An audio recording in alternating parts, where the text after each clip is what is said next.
decent at grinding research points. Here are the results for a pretty typical RRB game. 1 player kill and some ground targets. With a premium account, I earned 50k silver lions and just under 12k research points.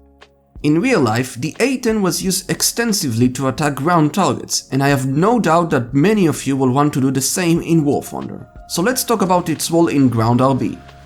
While the 30mm cannon will absolutely shred tanks, using it requires you to fly directly over the battlefield. This means that anyone with a radar SPAA will turn your plane into scrap. Instead, you are better off taking the AGM-65s.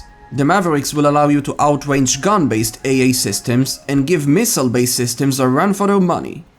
I personally think missile AA will shoot down an A10 more often than not, but at least the Mavericks will give you a fighting chance. The A10 is surprisingly good against enemy planes in ground RB, as the lack of markers allow you to catch them off guard. Quite a few players also up-tier their fighters, so you will be seeing things without countermeasures. Now we must answer the question, should you buy the A10?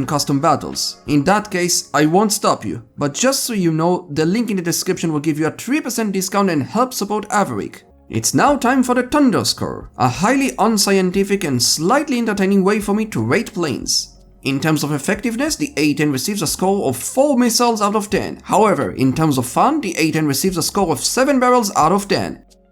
If you are deciding between the F5C and the A10, consider checking out the F5C review. Otherwise, if you are a fan of modern jets, you are going to want to check out the video where I share my opinions on if we are ready for the F-16.